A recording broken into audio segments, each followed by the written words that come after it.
నమస్తే అన్న, అందరికీ నమస్కారం. కువైట్ జజీరా ఎయిర్వేస్ కీలక ప్రకటన చేసింది. కువైట్ నుంచి ఇండియాకు మరిన్ని విమానాలు నడపనున్నట్టు ప్రకటించింది. వివరాల్లోకి వెళితే భారతదేశంలో కొత్త గమ్యస్థానాలకు మరో 2 నగరాలకు విమానాలు నడుపుతూ ఉన్నట్లు జజీరా ఎయిర్వేస్ ప్రకటించింది.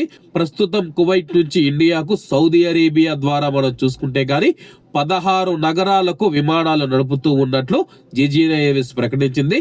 కాబట్టి కువైట్ లో ఉన్న మన భారతీయులు ఎవరైనా ఎమర్జెన్సీగా వెళ్ళాలంటే కానీ జజీరా ఎయిర్వేస్ లో మీరు టికెట్ బుక్ చేసుకోవాల్సి ఉంటుంది.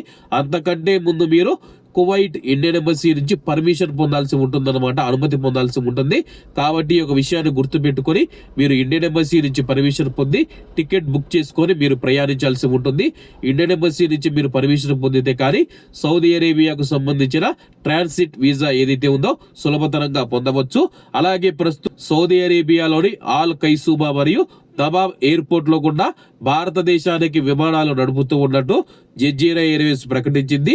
అలాగే ఇక్కడ నుంచి ప్రయాణికులను ఇండియాలో దింపివేసి అక్కడ నుంచి నిత్యావసర సరుకులు, తాజా పండ్లు, కూరగాయలు తీసుకుని వస్తూ ఉన్నామని చెప్పేసి జజీరా ఎయిర్వేస్ ప్రకటించింది. ప్రస్తుతం భారతదేశంలోని చెన్నై, బెంగళూరు, హైదరాబాదు, విజయవాడ, ఢిల్లీ, ముంబై, కొచ్చి, తిరువనంతపురం, తిరుచిపల్లికి మనం చూసుకుంటే కానీ విమానాలు నడుపుతూ ఉన్నట్లు జజీరా ఎయిర్వేస్ ప్రకటించింది.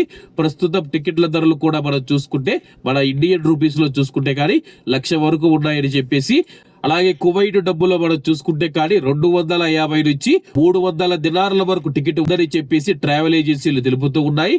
కాబట్టి అందరూ బాగుండాలి, అందులో మనం ఉండాలి. అందరికీ నమస్తే అన్న, జై హింద్.